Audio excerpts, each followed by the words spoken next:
South ఇండియాలోని అతి తక్కువ ధరలకి రత్నాలనందించే ఏకైక సంస్థ 6JVR.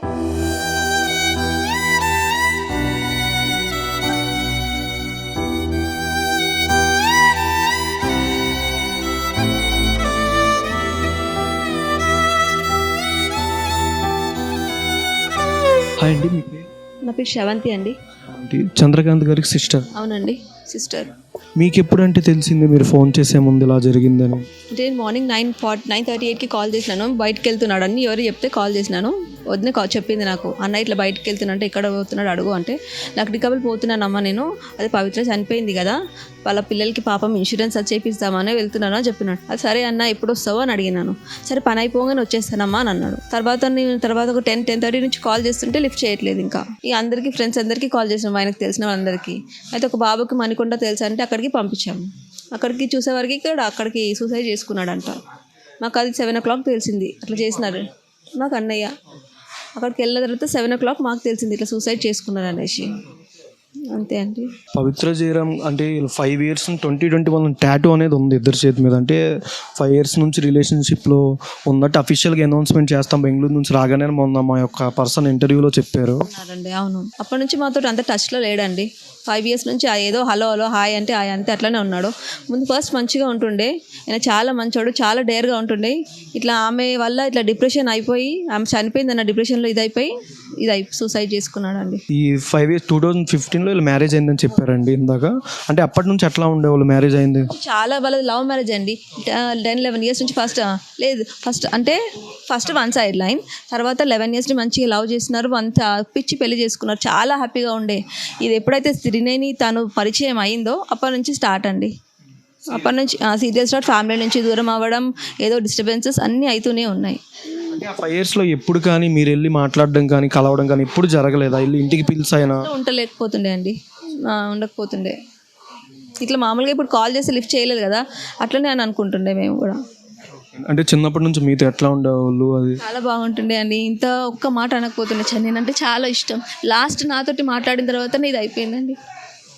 లాస్ట్ నాతోటే మాట్లాడిండు అంతే. ఏం చెప్పారంటే మీరు ఫోన్ అదే ఫోన్ చేసినప్పుడు ఎక్కడ ఉన్నావు, తిన్నావా అంటే తిన్నాను, నేను ఇట్లా పని పైన అదే ఇన్సూరెన్స్ పని పైన వెళ్తున్నాను అన్నాడు. అంతే అండి, పని అయిపోయినాక వచ్చేస్తా అన్నాడు అంతే. మళ్ళీ కాల్ చేస్తే మళ్ళీ లిఫ్ట్ చేయలేదు. ఇంకా అదే లాస్ట్. ఇంకా యాక్సిడెంట్ అయినప్పుడే ఆల్మోస్ట్ ఈయనకి చేతులకు కానీ స్కల్కి కానీ బాగా డ్యామేజ్ అయిందని కూడా చెప్పారు. బాగా చూడడానికి కూడా తెలిసిపోతుంది ఆయనకి. మర్చిపోతున్నాను, కోపంలో అద్దాలని పగలగొట్టేస్తాను, డోర్లు పగలగొట్టేస్తున్నాను, షాక్ ట్రీట్మెంట్ ఇవ్వాలని కూడా హాస్పిటల్లో చెప్పారని కూడా. అవునండి, కానీ మేము ఎంత చెప్పినా ట్రీట్మెంట్ తీసుకోమంటే రాకపోతుండే అండి. ఎంత బలవంతం చేసినా, ఫ్రెండ్స్ని ఇట్లా గుంజి తీసుకొని పోయినా రాలేడండి.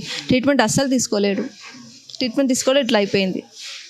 అంటే ఇప్పుడు ఆ టైంలో మెడిటేషన్తో సాల్వ్ చేద్దామని మీరు ఇంటికి వచ్చారని కూడా చెప్పారు. ఇంటికి వచ్చినా కూడా ఇట్లా దూరం నుంచి, మాకు ఫేస్ టు ఫేస్ అవుతలేడు ఆయన, దూరం నుంచి అంతే. దగ్గర పిలుస్తున్నా కూడా ఏదో కోపంగా మాట్లాడేసినాడు ఆయన. మరి ఆయన దెబ్బలకు మరి ఏంటో. ఓకే, అంటే కారులో పవిత్ర జయరామ్ గారు షాక్తో హార్ట్ స్ట్రోక్ వచ్చి ఆయన్ని చూస్తూ హార్ట్ స్ట్రోక్ వచ్చిందని చెప్పారు. ఇది ఎంతవరకు వాస్తవం అంటారు? మనం డైరెక్ట్గా చూస్తే అదొకటండి. డైరెక్ట్ చూడండి మనం ఏం మాట్లాడలేము కదా, వాళ్ళు ఏదో చెప్పారని మనం ఏం మాట్లాడలేము. డైరెక్ట్గా మనం కళ్ళతో చూస్తే మనం చెప్పగలం. ఇంటర్వ్యూలో తను జిమ్ చేస్తూ ఏలు కొద్దిగా లూజ్ అయితే రింగ్ కూడా ఇచ్చింది నాకు అని, హ్యాపీనెస్ మహోత్సవాల దానికి వీళ్ళిద్దరూ త్రినేని వైఫ్ అండ్ హస్బెండ్ స్క్రిప్ట్ కూడా ఒకటి చేశారు, రేపు May 19 రిలీజ్ అవుతుంది అని కూడా చెప్పారు. అవునండి, చెప్పారు. కానీ మేము అంతా ఇది చేయలేదండి. ఆయన హ్యాపీగా ఉండాలా, హెల్తీగా ఉండాలని అనుకున్నాం మేము అందరం. అట్లానే ఆయన అక్కడైనా సరే హ్యాపీగా ఉండాలని ఇష్టపెట్టేసినామండి అంతే. మధ్యలో ఏమైనా ఇంటి దగ్గరికి కానీ రాకపోవడం, ఏమైనా గొడవలు లాంటివి ఏమైనా జరిగినాయి? ఇది అయిపోయిన తర్వాత పవిత్రది ఆమె చనిపోయిన తర్వాత వచ్చాడండి. అయిపోయిన తర్వాత వచ్చాడు అంటే అందరితోటి డిస్టర్బ్గానే ఉన్నాడు అప్పటి నుంచి. మన ఎవరితో మాట్లాడలేదు, ఇంట్లో ఎవరితో తినకపోతుండే, బలవంతంగా పెడితే తిన్నాడు ఒకటేసారి, అది కూడా అంతే. ఫ్రెండ్స్ దగ్గరే ఉన్నాడు, మా దగ్గర అస్సలు మాట్లాడలేదు. ఫుల్ డిప్రెస్ అయిపోయినాడు అన్న. అంటే మీరు మళ్ళీ వెళ్ళి తర్వాత అంటే వచ్చినప్పుడు మీరు అసలు కలిసారా? నేను కలిసి నాకు ఫేస్ టు ఫేస్ అవ్వలేదు. అమ్మ వస్తున్నా అమ్మ అంతే, ఇది ఒకటే మాట. వస్తున్నా అమ్మ అనే చెప్తుండే కానీ ఇంకా వేరే మాట ఏం నాకు చెప్పకపోతుండే. 5 yearsలో ఎప్పుడు మీరు మాట్లాడడం కూడా జరగలేదు అసలు? హలో హాయ్ బాయ్ అంతే అండి, అంతే. ఎక్కువ మాకు ఏం క్లోజ్గా ఏం చెప్పకపోతుండే. మీరు ఎప్పుడు అడగలేదా ఏంటి అసలు రావట్లేదు ఇంటికి ఇలా? అంటే నాకు అక్కడే బాగుంది అని అంటుండే అండి. అక్కడ బాగుంది అన్నావు కదా సరే అని మేము కూడా ఇక ఇష్టపెట్టేసాం. అంత మంచి చోడు ఇట్లా అనేసరికి మాకు సరేలే అని గమ్మున లైట్గా తీసుకున్నాం మేము కూడా. అంటే జీ నుంచి త్రినేని జీ ప్రొడక్షన్ హౌస్లు కానీ జీ కో ఆర్టిస్టులు కానీ ఎవరైనా రావడం జరిగింది ఏమైనా హెల్ప్ పరంగా ఫ్యామిలీకి ఏమైనా చేయాలి? ఇంకా ఎవరు రాలేదండి ప్రొడక్షన్ నుంచి అయితే ఎవరు రాలేదండి. ఇంకా ఇప్పుడు హస్బెండ్ లేడు, ఇదే చిన్న పిల్లలు, తను ఒకటి ఇప్పుడు అంతా లైఫ్ ఎట్లా ఇది అవుతుంది, ఆమె ముందుకు ఎట్లా ఏదైతే చిన్న పిల్లలు ఉన్నారు, తనకి ఏదైనా కొంచెం హెల్ప్ చేయాలండి అంతే. సుమన్ టీవీలో మీ పర్సనల్ అండ్ బిజినెస్ ప్రమోషన్స్ కోసం కింది నెంబర్కి కాంటాక్ట్ చేయండి.